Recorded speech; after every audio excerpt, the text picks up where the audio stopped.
Saudações, sejam bem-vindos. Assalamu alaikum wa rahmatullahi wa barakatuhu. Ya ikhwatal muslimin. Já fizemos um estudo mais aprofundado a respeito da corrupção dos escritos consistentes no Novo Testamento. Foi relativamente fácil porque, em relação aos escritos do Novo Testamento, nem os próprios cristãos têm tanto zelo, têm tanta convicção a respeito do livro. Até porque o cristianismo não é fundado com base numa escritura, como a gente já estudou. O cristianismo é fundado com base numa instituição, que é a igreja. Então, a fé mesmo da pessoa, de boa parte dos cristãos, especialmente a comunidade católica, está na tradição da igreja e os textos eles são apenas complementares. O cristão, quando começa a estudar um pouquinho mais, vê toda a corrupção, toda a falha que tem, seja na doutrina, seja nos textos, ele começa a se aproximar um pouquinho mais do Antigo Testamento, da Torá, do movimento judaico-messiânico. E em relação à Torá, se tem uma blindagem que se faz em relação a ela, muito pelo lobby e pela propaganda judaica, e é justamente nessa parte que a gente vai atacar agora, inshallah. Certo? A gente vai estudar um pouquinho mais aprofundado a respeito da confiabilidade do texto consistente no Velho Testamento, e a gente vai dar um foco especial na Torá, certo? Que são os 5 primeiros livros desse compêndio, que é o Velho Testamento ou Taná. A gente vai avaliar se realmente a roupa do rei só pode ser vista pelos inteligentes ou se o rei está nu.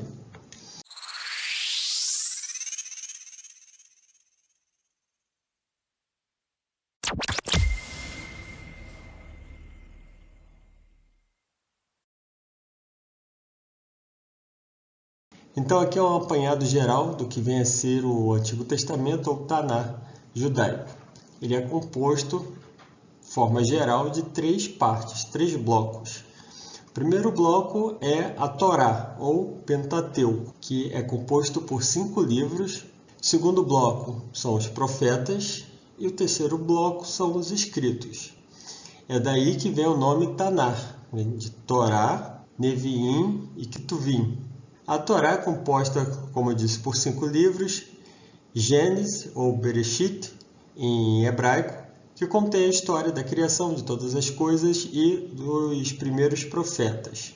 Muito importante esse livro, tem informações valiosíssimas para a gente analisar e chegar à conclusão sobre a preservação ou não da escritura. Temos o livro de Êxodo, ou Shemot, que são nomes. Contém a história da libertação dos israelitas do Egito e a entrega da Torá.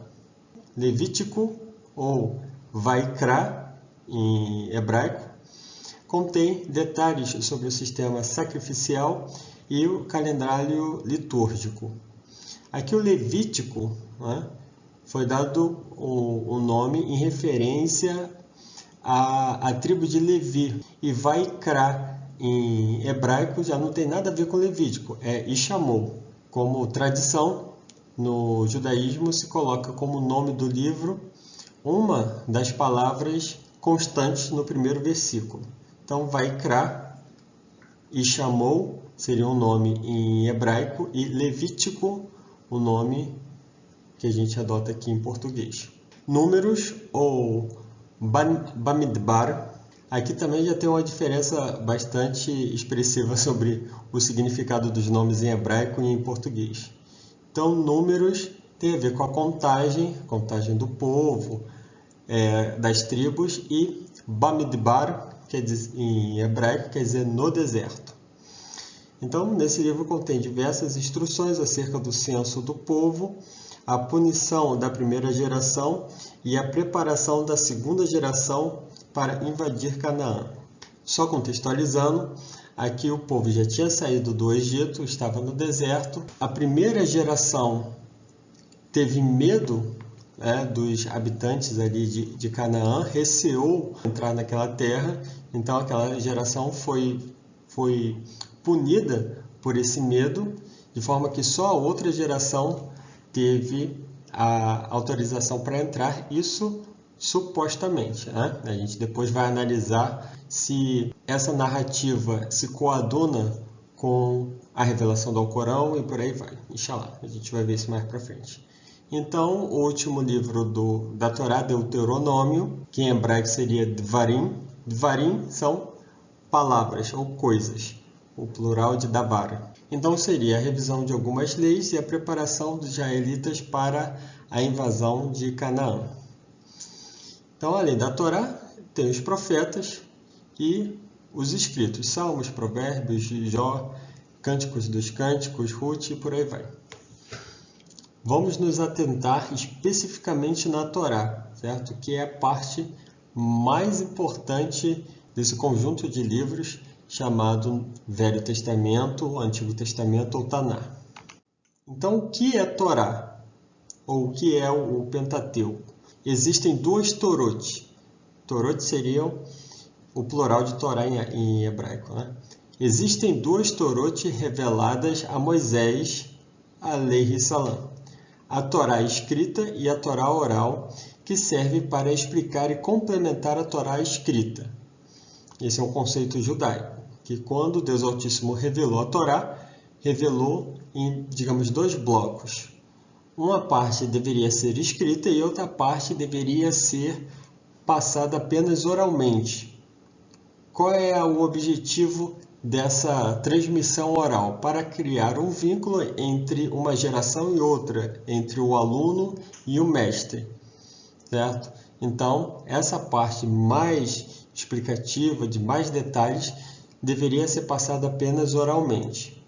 Daí, a gente supõe que essa Torá oral deveria ser algo semelhante ao Alcorão, que a pessoa pudesse recitar, né? todo aquele conhecimento oral, algo que fosse memorizado e recitado, mas não foi bem assim que aconteceu. Então, qual seria essa história da Torá oral? A Torá oral foi mantida, ou teria sido mantida viva na memória dos levitas e dos sacerdotes. Quem são os levitas? Aqueles da tribo de Levi. E quem é Levi? Levi era uma das 12 tribos que juntas compunham os israelitas. E os sacerdotes eram alguns levitas específicos. Algumas pessoas da tribo de Levi eram destacadas para serem os sacerdotes. Contudo, após a destruição do segundo templo pelos romanos no ano 70 d.C. e dispersão dos judeus, eles temeram perder a Torá oral. Então, os rabinos começaram a codificar essa Torá oral que foi conhecida como Mishnah. Alegou-se que a Mishnah era complexa demais para um homem comum compreender. Então, foram acrescidos a ela alguns comentários conhecidos como Guemará. Então, temos a Torá escrita e a Torá oral, e aí a gente tem um pouquinho do histórico de como essa Torá oral se transformou em Torá escrita.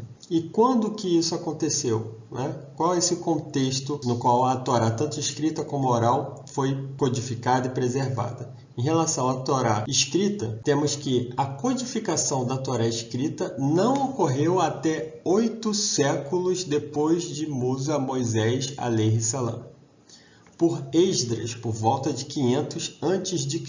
Isso aqui é muito interessante porque existiu efetivamente uma Torá escrita, entregue por Deus a Moisés, que a paz de Deus esteja com ele.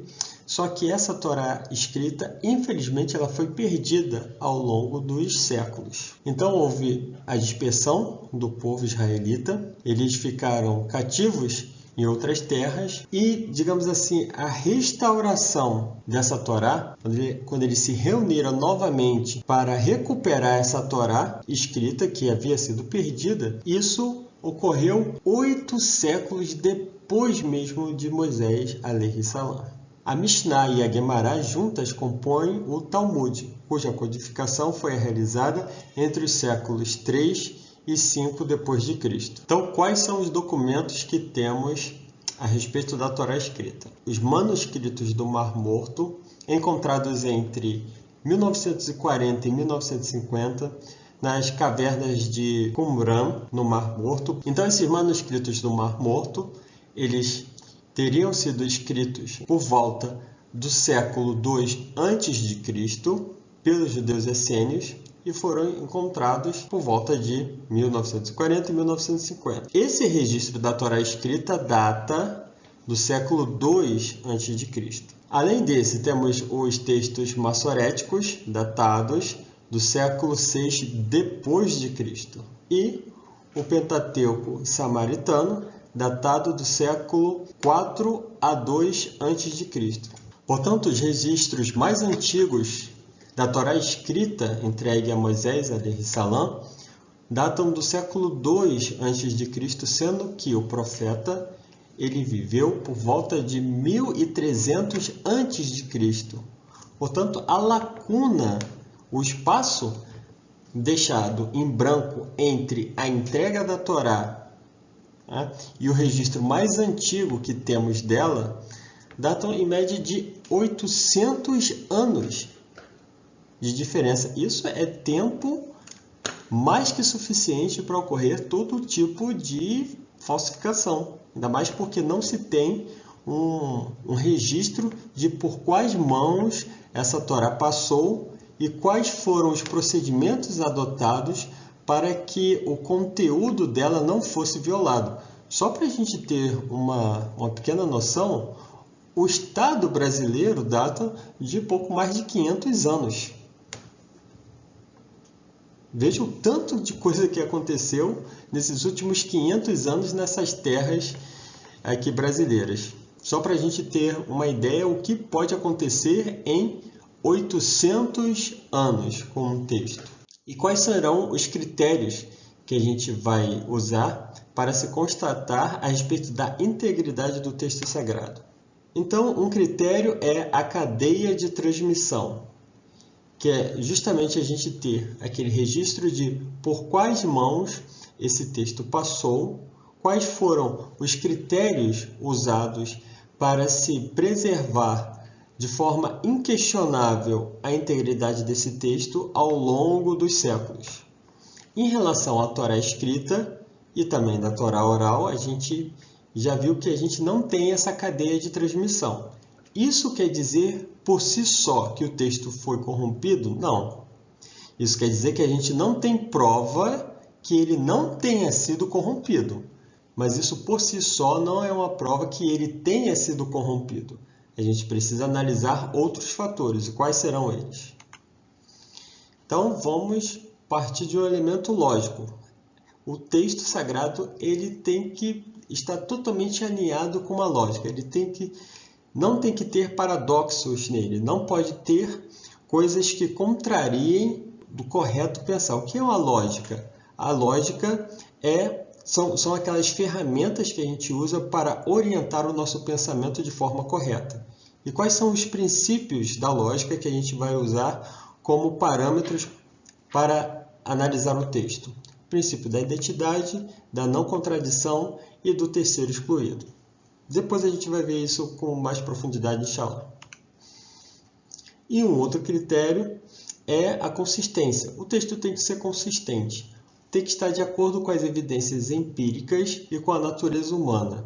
Como vai ser isso na prática? Por exemplo, o texto ele faz referência a algum conhecimento científico que não se tinha na época e só foi descoberto depois. O texto faz referência a algum dado histórico cuja comprovação só foi possível por descobertas arqueológicas posteriores. O texto ele indica normas, ele prescreve normas e procedimentos que, na prática, quando adotados, eles se harmonizam com a natureza humana, ou seja, as coisas dão certo e funcionam. Então, esses são alguns critérios que a gente vai usar, inshallah, para analisar de forma assim, mais aprofundada o texto da Torá, para ver se, uma vez que a gente não tem a cadeia de transmissão, se o texto por si só, ele nos dá indícios de corrupção ou não. Partindo do princípio que o texto ele foi ditado, ele foi revelado por Deus Altíssimo, a gente já pode descartar qualquer possibilidade de erro proveniente de Deus. Então, qualquer erro que tenha no texto, a gente vai ser forçado a concluir que foi um erro decorrente da intervenção humana no texto. Um exemplo de algumas questões que vamos abordar, inshallah, nessa análise mais profunda nos próximos vídeos. Considerando que nossa vida aqui na Terra é muito curta, de forma que as informações mais importantes são aquelas relativas aos eventos após a morte, dos quais nada podemos saber a menos que seja por revelação divina, por que a Torá e o Taná, de forma geral, não falam nada sobre isso? Não fala nada sobre o juízo final, o céu, o inferno, etc. É uma pergunta muito interessante. Outra. Quem determinou o cânon? Em relação ao Novo Testamento, a gente já estudou como foi a história de formação do cânon. Agora, em relação ao Velho Testamento, quem determinou o cânon? E quem determinou o cânon relativo à Torá? Foi Moisés, alaihi salam. Ele recebeu 5 rolos, porque tem 5 livros. Vimos lá, Gênesis, Êxodo, Levítico, Números, Deuteronômio. Ele recebeu 5 rolos de livros. Veja, em 2 Reis, capítulo 22, o rei Josias é informado do achado de um livro perdido. Nessa passagem, tem pelo menos 2 informações importantes. Lembrando que 2 Reis é um livro que está no Antigo Testamento, né? Ou no Taná judaico. A primeira informação que temos nesse capítulo de 2 Reis 22 é que havia um livro da Torá perdido.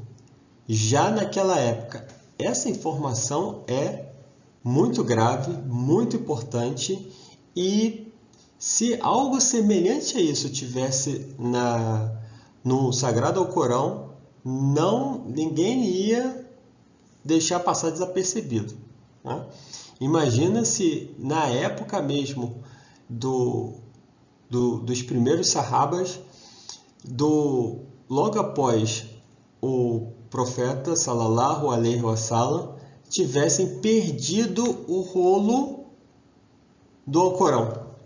Perdido, simplesmente perdido, e tivesse permanecido perdido por vários anos, por várias décadas, por vários séculos, e depois achado. Olha, achamos o Alcorão. Certo? O que isso vai querer dizer?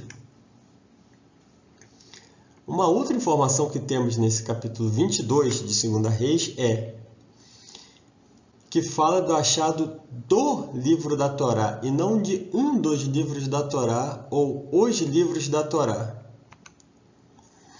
Portanto, não seria essa uma prova no próprio Taná ou Antigo Testamento da descontinuidade da transmissão fidedigna da Torá, além de outros aspectos intrínsecos ao texto mesmo da Torá, que isso a gente vai analisar com base nos critérios do slide anterior. Então, a gente tem no próprio Taná uma confissão de que não houve uma continuidade nessa transmissão.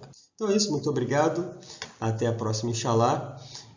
Já estabelecemos ali as bases para essa nova série, que acredito, inshallah, que vai ser muito importante.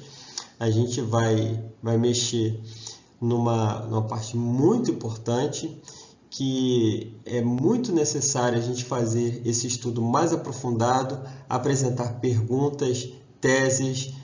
Vamos ver se isso faz sentido, se isso resiste a uma análise um pouco mais aprofundada. Não se esqueça de se inscrever no canal, de dar o like e de compartilhar o vídeo. Até a próxima, inshallah.